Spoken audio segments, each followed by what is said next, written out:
For 66 years, the wreck of HMS Prince of Wales held a secret that challenged the official story of its sinking. It was not a barrage of torpedoes that doomed the modern battleship, but a single, perfectly placed hit.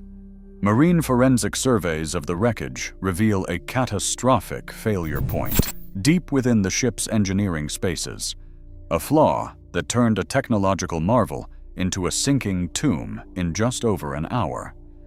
This is the story of how a precise strike sealed the fate of a battleship and marked a permanent shift in naval warfare.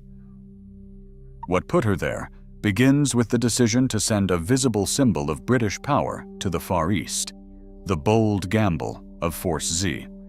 The deployment of HMS Prince of Wales to Singapore in late 1941 was a calculated political maneuver. Winston Churchill and the Admiralty intended the modern battleship's presence to serve as a powerful deterrent against Japanese expansion in the Pacific. They believed that even a single capital ship, representing the peak of British naval engineering, would project sufficient force to alter Japanese strategic calculations. This was a direct response to Japan's military consolidation in French Indochina, a move that directly threatened British colonial interests in Malaya and Singapore.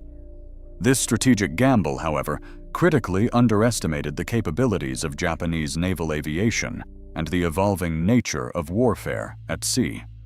The original plan for the force, designated Force Z, included the aircraft carrier HMS Indomitable to provide essential air cover.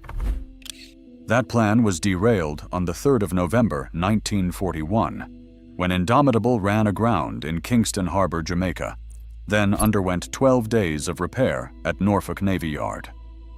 With no replacement carrier available, the decision was made to proceed without this crucial element. Admiral Sir John Tovey, commander of the Home Fleet, had voiced strong objections to sending the new King George V class battleships to tropical regions, citing specific concerns about their ventilation systems and machinery in the humid climate. These technical reservations were overruled. Intelligence reports circulating at the time explicitly warned of strong Japanese land-based air power operating from bases in Indochina. The Japanese had reinforced their bomber forces with 36 Mitsubishi G4M land-based bombers, crews trained specifically for ship-killing torpedo attacks, an unprecedented focus in 1941. Despite these warnings, Admiral Sir Tom Phillips, newly promoted to full admiral on the 1st of December and appointed commander-in-chief of the Eastern Fleet, proceeded with the mission. He believed that Japanese aircraft would be ineffective at long range and that his battleships were relatively immune to air attack. This miscalculation reflected a broader, prevailing doctrine within the Royal Navy that still placed the battleship at the apex of naval power.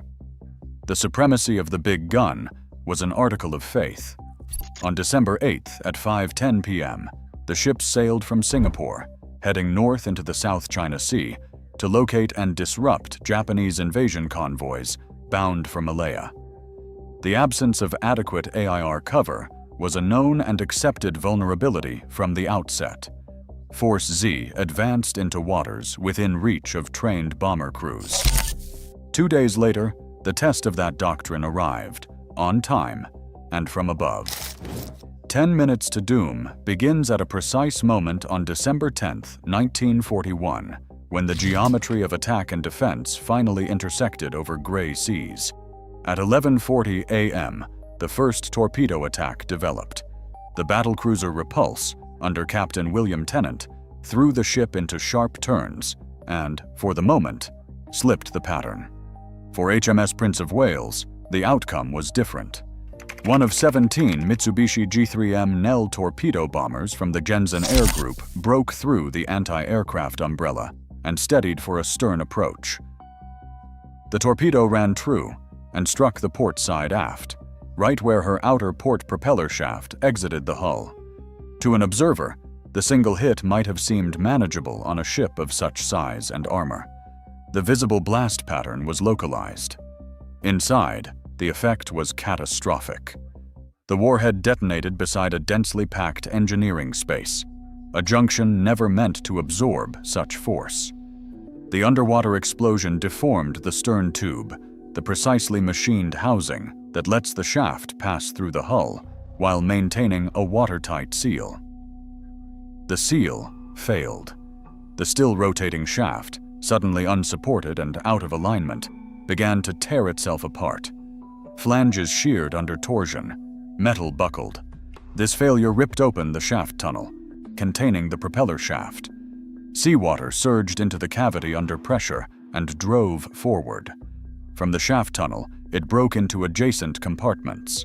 It poured into the B engine room and the Y engine room through compromised bulkhead glands, the seals around cable runs and piping that pierce watertight bulkheads. The impact was immediate and measurable. Prince of Wales took an 11.5-degree list to port, and her speed fell to roughly 16 knots. The progressive flooding was uncontrollable. The sequence bypassed armor entirely and attacked the ship's integrity at a vulnerable junction deep in the unarmored stern. Damage control parties moved fast, but they were fighting the hull itself. Water was entering through a failed shaft system that no pump could isolate. In the minutes that followed, the consequences of that breach moved beyond flooding and into the lifeblood of the ship. The cascade of failure began with power and propulsion unraveling together. The flooding of the shaft alley initiated a domino effect that crippled the battleship's vital systems. The outer port shaft was wrecked at the strike point. Debris and violent misalignment, it damaged the inner port shaft as the outer shaft broke away. Both port shafts went down. Only the starboard engines remained operational, and they were boxed in by rising water and failing auxiliaries. Seawater surged into the electrical switchboard rooms located near the flooded engine spaces. Saltwater contacting high-voltage equipment caused massive short circuits. This event cut all electrical power to the aft half of the ship. The consequences were immediate and devastating. The steering gear, which relied on electrical power, failed completely. The ship lost the ability to maneuver. Its speed dropped rapidly as the swamped B and Y engine rooms ceased to function. A pronounced list to port developed, further hampering any defensive efforts. Damage control parties faced an impossible situation. Without electrical power, the main pumps were inoperative. Lighting failed throughout the stern compartments, leaving men to work in darkness. The rapid spread of water through compromised bulkhead glands made containing the flood a futile task. Each watertight door they secured was undermined by leaks through cable and pipe penetrations. Ventilation systems also failed with the loss of power. The engine rooms quickly filled with smoke from electrical fires and fumes from shorting batteries. The atmosphere became toxic, forcing engine room crews to abandon their posts to avoid asphyxiation. This abandonment sealed the fate of any attempt to restore propulsion. Internal communications broke down. The ship's telephone circuits, sound-powered phones, and amplified voice systems depended on electrical distribution that was now gone. Coordination between damage control teams collapsed, and the bridge could not assemble a coherent picture of what was failing and where. Confusion compounded every minute. By 12:10, the crew hoisted the out-of-control signal. Within 10 minutes of that first torpedo hit, HMS Prince of Wales was a mobility kill. It was a heavily armed fortress, adrift and defenseless. Its main armament remained intact, but the ship could no longer position itself to bring its guns to bear. The subsequent attacks by Japanese aircraft merely confirmed a fate already sealed. Around 12:20, a second torpedo attack put 3 more fish into the starboard side. The counter-flooding effect eased the port list, but shattered remaining boundaries and accelerated the end. What happened next would be debated for decades, until the wreck itself offered a final, silent account. Attention shifted from the chaos of the attack to the cold record on the seabed, the wreck's silent testimony. For decades, the official record maintained that HMS Prince of Wales succumbed to a massive assault, overwhelmed by multiple torpedo hits. This narrative suggested the ship was simply battered into submission by sheer volume of enemy ordnance.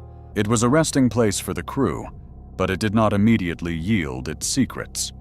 The ship lay upside down in 68 meters of water, its port side, the site of the critical first hit, buried deep in the seabed mud. This position made a thorough examination of the initial damage impossible with the technology of the time.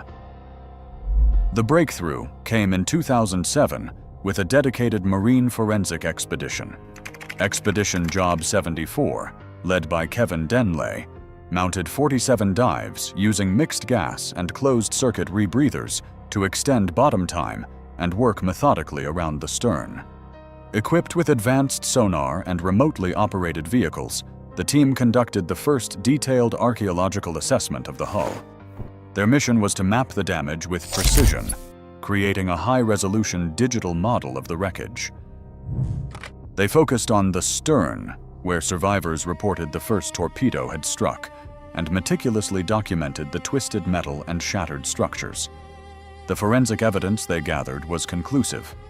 The imagery revealed the port outer propeller shaft was fractured at multiple flange joints and violently displaced from its housing. Approximately 17 meters of shafting aft of the last intact joint had broken away with the propeller and strut. The stern tube receptacle, the crucial component designed to keep the sea out, showed clear signs of being torn apart from the inside. The metal was deformed in a manner consistent with an internal explosion, followed by the uncontrolled rotation of the damaged shaft. This was not damage caused by an external impact alone. The path of destruction was unmistakable. Flooding propagated inward from this single, catastrophic failure point. Water first filled the shaft tunnel, then forced its way into the adjacent engine rooms through damaged bulkheads.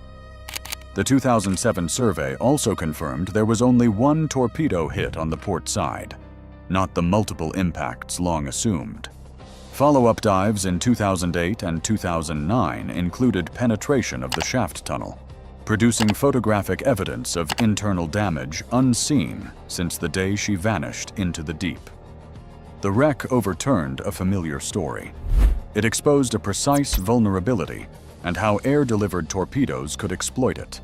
What that meant for naval warfare would soon become undeniable. The loss of HMS Prince of Wales signaled more than the sinking. It was more than the loss of a single warship. It marked a decisive turn against the battleship era. For the first time, capital ships maneuvering and defending at sea were sunk solely by air power, distinct from Pearl Harbor's anchored targets. The event demonstrated the vulnerability of surface fleets to coordinated air attack and reshaped naval strategy. Combined with Pearl Harbor 2 days earlier, the disaster left the Allies with only 3 operational carriers in